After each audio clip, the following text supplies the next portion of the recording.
सभी को नमस्ते। आपका हिंदी प्रज्ञा चैनल पर स्वागत है। हम काव्य गुण पढ़ रहे हैं। इससे पहले वाली जो क्लास थी उसमें हमने काव्य गुणों की परिभाषाएं और जो संस्कृत आचार्य थे उन्होंने काव्य गुण के क्या लक्षण दिए हैं और कितने कितने काव्य गुण माने हैं, कौन कौन से माने हैं, उसका अध्ययन हम इससे पिछले वाली क्लास में हमने कर लिया है। और जो रीतिकाल के प्रमुख प्रमुख कवि है जैसे देव है, तो उनके बारे में भी हमने पढ़ लिया कि उन्होंने कौन से काव्य गुण माने हैं, काव्य गुणों की संख्या क्या मानी है। अब हम आज माधुर्य काव्य गुण पढ़ेंगे। तो माधुर्य काव्य गुण किसे कहते हैं? यानी कि जहां पर किसी भी रचना को पढ़कर हमारे हृदय में प्रसन्नता उत्पन्न हो जाए, आह्लादकता उत्पन्न हो जाए, मन उल्लासित हो जाए, वहां पर माधुर्य काव्य गुण होता है। और माधुर्य काव्य गुण में क्या है कि हमेशा ही शांत, श्रृंगार और करुण रस में ये विशेष रूप से होता है। श्रृंगार, शांत और करुण रस में माधुर्य काव्य गुण होता है। तो पहले आज इस क्लास में हम इसकी परिभाषाएं देखते हैं विद्वानों के अनुसार, रीतिकालीन आचार्यों के अनुसार और उससे भी पहले संस्कृत के आचार्यों के अनुसार कि उन्होंने श्रृंगार काव्य गुण की क्या परिभाषा दी है।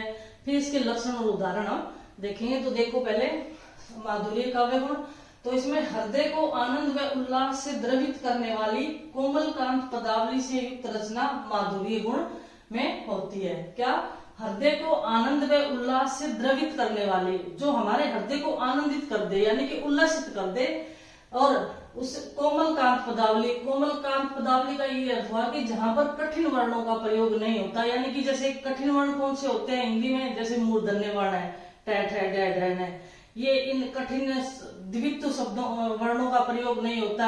जैसे जो डबल लिखे जाते हैं इस तरह के वर्णों का प्रयोग नहीं होता। यानी कि कठिन जहां पर वर्णों का प्रयोग नहीं होता, कोमल कांत पदावली का प्रयोग होता है, वहां पर माधुर्य काव्य गुण होता है। ये विशेष रूप से याद रखें। अब मम्मट के अनुसार हम देखते, देखो कई बार क्या है कि जो संस्कृत के आचार्य है उन्होंने जो परिभाषाएं दी है उन्होंने दी तो संस्कृत में ही है, लेकिन संस्कृत की लाइनें देकर ही पूछ लेते कि ये किस आचार्य की है, तो ये इंपॉर्टेंट है।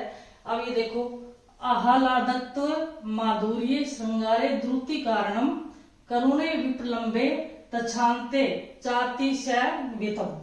ये इनकी परिभाषा देखो, दोनों लाइनें देकर भी पूछ सकते हैं कि काव्य गुण के बारे में ये किसने कहा है, किसने ये लक्षण दिए है, ये परिभाषा दी है। तो इसका मैंने हिंदी में अर्थ में लिख दिया देता है। वैसे तो आह्लादत्व का अर्थ होता है प्रसन्नता उत्पन्न करने वाली, माधुर्य और श्रृंगार गुण, द्रुति का अर्थ दीप्ति का हो गया। तो देखो चित्त की द्रुति, आह्लाद विशेष का नाम माधुर्य गुण है। इसकी मैंने अर्थ नीचे लिख दिया। वैसे तो जो की तो लाइन देकर ही ज्यादा पूछते हैं कि किसने लिखा है, लेकिन फिर भी इसको समझने के लिए कि चित्त की द्रुति आह्लाद विशेष का नाम माधुर्य गुण है। इसके द्वारा श्रृंगार, शांत व करुण रस में विशेष आनंद की उत्पत्ति होती है। कौन कौन से रस बताए मम्मट ने? श्रृंगार, शांत और करुण रस में विशेष रूप से आनंद की उत्पत्ति होती है करुण रस में। एक दो आचार्यों की और हम देखते हैं कि किसने क्या कहा है, फिर आगे फिर इसके लक्षण भी देखेंगे। रीतिकालीन आचार्य चिंतामणि ने माधुर्य काव्य गुण की क्या परिभाषा दी है, इनके बारे में देखते हैं। और आचार्य रामचंद्र शुक्ल ने चिंतामणि को रीतिकालीन काव्य धारा का प्रवर्तक भी माना है, ये भी हमें पता है। तो ये देखिए, जो संयोग श्रृंगार में सुखद दबावे चित्त सो माधुर्य बखानिये यही तत्व कवित। अर्थात जो संयोग श्रृंगार में सुख से हृदय को दबा देता है वही माधुर्य गुण होता है, यही तत्व कविता का है। कविता यानी कि कविता का यही तत्व है। बड़ी ही आसान सी परिभाषा है, लेकिन देकर के पूछ सकते हैं कि ये पंक्तियां किसकी है। तो ये याद रखें, ये रीतिकालीन के प्रवर्तक आचार्य रामचंद्र शुक्ल के अनुसार है। फिर आगे भिखारी दास का और देखते हैं। देखो, अनुस्वार वर्ण जुत सबे वर्ग अक्सर जामे मृदु परे सो माधुर्य निसर्ग। ये परिभाषा भिखारी दास ने दी है। क्या कहा है उन्होंने कि अनुस्वार से युक्त, जुत का अर्थ युक्त, वर्ण यानी कि वर्ण, सबे वर्ग सभी वर्गों के, यानी कि एक तय वर्ग को छोड़कर, सभी वर्गों का तात्पर्य उनका तय वर्ग को छोड़कर, तय वर्ग को छोड़कर, ठीक है ना, ये याद रखें आप। तय वर्ग को छोड़कर और जितने भी वर्ग है, कितने वर्ग है? 4 और है, 5 वर्ग है ना, कुल 5 वर्ग है, उसमें से तय वर्ग तो छोड़ना है। और जो शेष 4 वर्ग बचे हैं उनमें से कोई भी वर्ग आ जाए, लेकिन वो अनुस्वार युक्त होना चाहिए। ठीक है। अनुस्वार युक्त हो, अक्षर जा में मृदु परे, और जिसमें अक्षर मृदु हो सो माधुर्य निसर्ग, वही माधुर्य गुण होता है। तो ये भी आसान सी परिभाषा है। तो ये दोनों रीतिकालीन कवि है, चिंतामणि भी और भिखारीदास भी, ठीक है ना। इन्होंने अपने अनुसार जो परिभाषाएं दी है ये हो गई।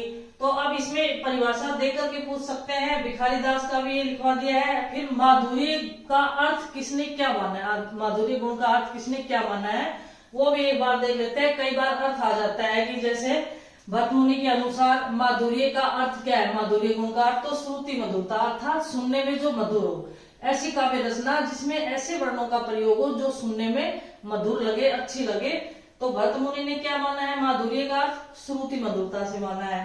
फिर दंडी है, उन्होंने माना है रसमयता से, अर्थात जिसमें रस समाहित हो, ऐसा दंडी ने माना है। फिर वामन ने उक्ति वैचित्र, विचित्र प्रकार की उक्ति उन्होंने वामन ने माना। मम्मट ने आह्लादकता अर्थात प्रसन्नता देने वाली, अर्थात कविता में ऐसे वर्णों का प्रयोग हो जिससे पढ़ करके चित्त जो है वो प्रसन्न हो जाए या हृदय प्रसन्न हो जाए। तो ये इन चारों विद्वानों ने जो मुख्य है उन्होंने माधुर्य गुण का अर्थ बताया है यहाँ पर। एक बार फिर देख ले कि चिंतामणि ने काव्य गुण की क्या परिभाषा दी है। उनके अनुसार जो संयोग श्रृंगार में सुख से चित्त को दबा लेता है उसी को माधुर्य गुण कहिए, और यही कविता का मुख्य तत्व है, ऐसा चिंतामणि ने कहा। फिर भिखारीदास ने कहा है कि टय वर्ग को छोड़कर और किसी भी वर्ग के वर्ण आ जाए लेकिन वो अनुस्वार युक्त हो, अनुस्वार युक्त, युक्त का अर्थ देखो युक्त होता है, और अनुस्वार का अर्थ तो हमें पता ही है कि अनुस्वार युक्त तो सभी वर्गों के वर्ण, यानी कि टय वर्ग को छोड़कर और जितने भी वर्ग है उनके कोई भी वर्ण आ जाए लेकिन वो अनुस्वार युक्त हो, अक्षर जा में मृदु परे, और जिसमें मृदु अक्षर हो, कोमल अक्षर हो, वही माधुर्य गुण होता है, ये याद रखें। फिर माधुर्य गुण का अर्थ भरतमुनि ने श्रुति मधुरता, वामन ने उक्ति वैचित्र, दंडी ने रसमयता और मम्मट ने आह्लादकता। और बाद बाकी क्वेश्चन जो आते हैं वो ये पूछते हैं कि भाई किसने काव्य गुणों की संख्या किसने कितनी मानी है। इंपॉर्टेंट क्वेश्चन यहाँ से यही उठता है जो मैंने इससे पहले वाले वीडियो में आपको बताया है, तो वो भी आप याद कर लेना, उस वीडियो को फिर से देखना। अब आगे देखते हैं कि इसके लक्षण क्या है। माधुर्य गुण के लक्षण या व्यंजक देखते हैं। लक्षणों को ही व्यंजक बोलते हैं, तो या व्यंजक कह दो चाहे लक्षण कह दो, ठीक है ना। तो इसमें देखते हैं देवेंद्र नाथ शर्मा के अनुसार, डॉक्टर देवेंद्र नाथ शर्मा ने भी कुछ लक्षण दिए हैं। इसके अतिरिक्त जो अन्य लक्षण है वो भी देखते हैं। तो देखो पहला है कि टय वर्ग को छोड़कर सभी वर्गाक्षर। अब हमें पता है कि 5 वर्ग होते हैं, कै वर्ग, चय वर्ग, तय वर्ग और पै वर्ग। इन 4 वर्गों के अक्षर आएंगे और टय वर्ग का निषेध है इसमें, टय वर्ग का निषेध, टय वर्ग को छोड़कर, यानी कि ठीक है ना, टय वर्ग को छोड़ करके कै वर्ग, चय वर्ग, तय वर्ग और पै वर्ग, इसके जितने भी अक्षर आते हैं इन वर्गों के अंदर वो सभी इसमें आएंगे, किसमें, माधुर्य गुण में। फिर संयुक्ताक्षर का अभाव, संयुक्ताक्षर जितने भी आते हैं जैसे देखो छय, त्रय, ग, श्र और स्थान, इसमें भी जो स और थ है ये क्या है, संयुक्त अक्षर है। विद्या, विद्या को देखो इस तरह से भी लिख देते हैं, तो ये भी द और य के योग से ध बना है, द और य के योग से क्या बना है, ध बना है। तो ये भी यानी कि इसका भी निषेध आता है, यानी कि जितने भी संयुक्ताक्षर आएंगे उन सब का निषेध आएगा माधुर्य गुण में। फिर समासिकता का अभाव, समास से जो लंबे शब्द होते हैं, जिस तरह से उदाहरण लें जैसे रामानुजाचार्य, रामानुजाचार्य, या सीधा रामानुज भी लिख सकते हैं, राम का अनुज, ठीक है ना, राम का अनुज, रामानुज भी लिख सकते हैं, रामानुजाचार्य। इस तरह के जो लंबे शब्द होते हैं वो समासिकता का अभाव इसमें होता है। फिर द्वित्व वर्णों का अभाव।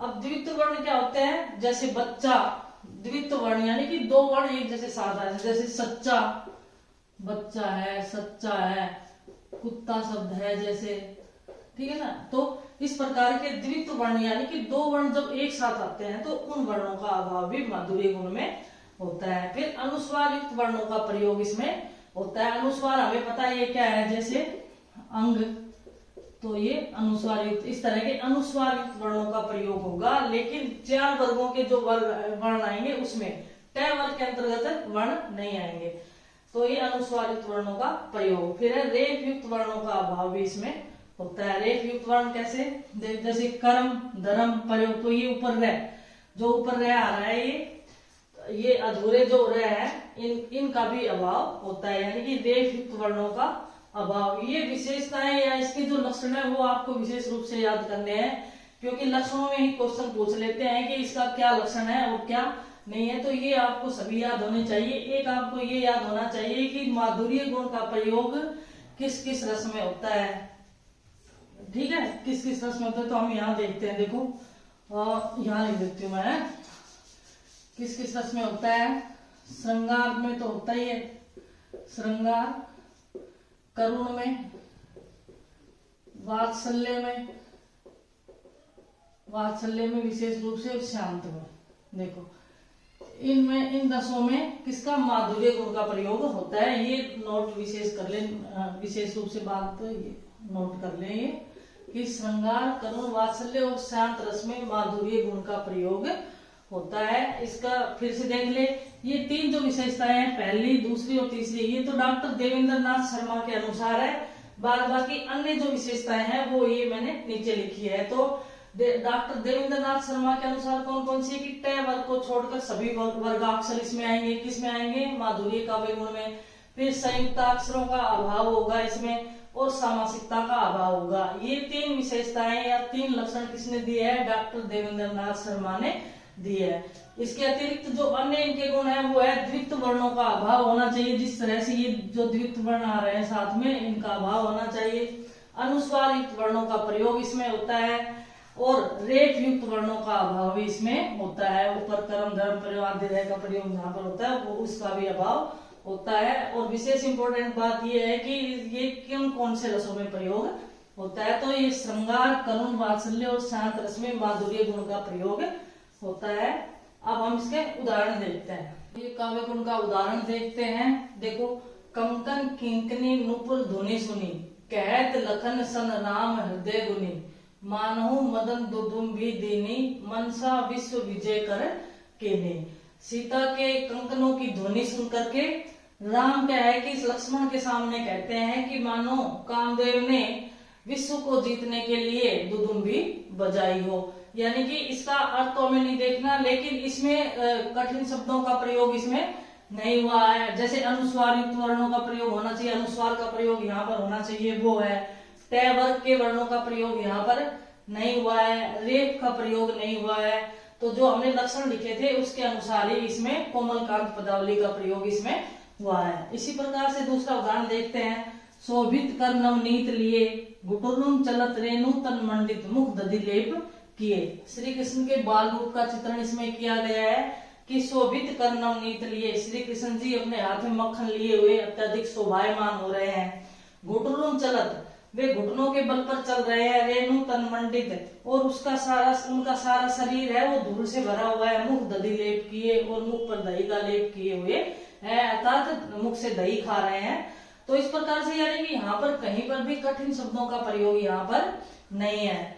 आह्लाद उत्पन्न करने वाले या माधुर्य गुण से युक्त जो भी वर्ण इसमें आए हैं वो सारे माधुर्य गुण से युक्त है। जो भी हमने इसके लक्षण लिखे उन्हीं उसी के अनुसार इसमें वर्ण आए हैं। उदाहरण हम और भी लिख सकते हैं, जैसे कि बतरस लालच लाल की, मुरली धरी लुकाए, सोहे करे बोहिनी हंसे, देन कहे नट जाए। ये भी बहुत अच्छा उदाहरण है और परीक्षाओं में आता है।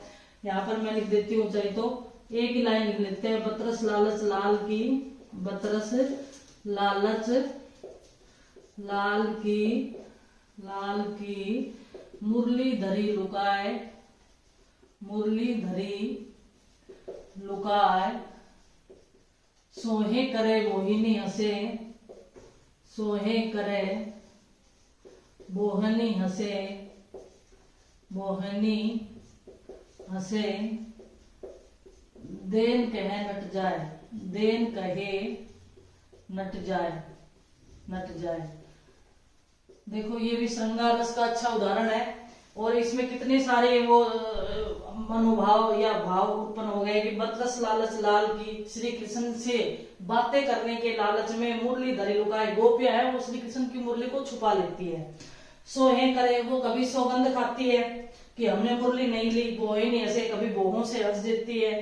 देन कहे, कभी देने की बात कहती है नट जाए, और कभी फिर मना कर देती है कि हमने मूल्य नहीं ली। तो इस प्रकार से यहाँ पर माधुर्य काव्य गुण हुआ, और इसमें कठिन शब्दों का प्रयोग नहीं है कहीं पर भी, रेफ युक्त वर्णों का प्रयोग यहाँ पर नहीं है, मूर्धन्य वर्णों का प्रयोग यहाँ पर नहीं है, यानी कि जो सरल और साधारण है, जो टैबर को छोड़ करके अन्य जो वर्ण है उन्हीं का प्रयोग है।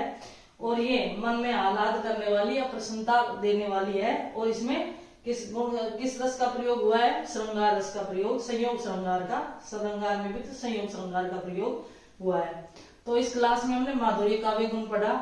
इस क्लास में इतना ही। अगली क्लास में हम पढ़ेंगे ओज गुण और प्रसाद गुण, 2 गुण और बचे हैं वो पढ़ेंगे। आप इसके लक्षण अच्छे से याद करें, उदाहरण तो कोई भी आ सकता है, और ज्यादातर लक्षणों में से ही पूछते हैं कि इसका क्या लक्षण है और क्या नहीं है, तो लक्षण आपको अच्छे से याद होने चाहिए। धन्यवाद।